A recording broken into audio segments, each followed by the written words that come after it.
ఎలా ఉన్నారు? అందరూ బాగున్నారా? నేను కుమారి ఆంటీని. ఎందుకు మళ్ళీ వీడియో తీస్తున్నానంటే తిను నా కోసం వాళ్ళ నుంచి వచ్చింది. సో దీని పేరు పూర్ణిమ.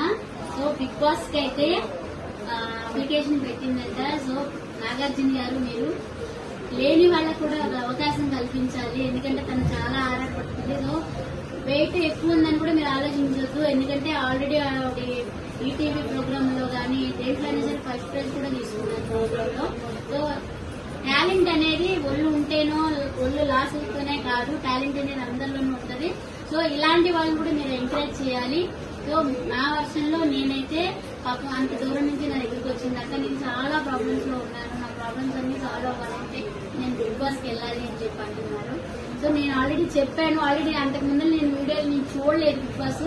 లాస్ట్ ఇయర్ చూసాను. చాలా గొడవలు అన్ని ఇదవుతాయి కదా, దేనికమ్మా ఇదిగా అంటే లేదక్క వెళ్ళాలి, నేను వెళ్ళాలి అని చెప్పైతే ఆవిడ గట్టి పట్టుదలతో ఉన్నారు.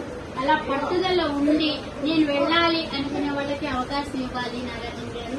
బిగ్ బాస్ టీమ్ కూడా అందరికీ చెప్తున్నాను. సో ఎందుకంటే ఇలాంటి వాళ్ళు ఉన్న వాళ్ళని, ఫేమస్ ఉన్న వాళ్ళని ఎంకరేజ్ చేయడం కాదు, ఇలాంటి వాళ్ళకి మనందరం కూడా సపోర్ట్ ఉండాలి. మా అందరి సపోర్ట్ కన్నా మీ సపోర్ట్ ఎక్కువ కావాలి. కాబట్టి మీరు తనని బిగ్ బాస్ టీమ్ లో తీసుకోవాలని మనస్ఫూర్తిగా కోరుకుంటున్నాను. Thank you very much. All the best.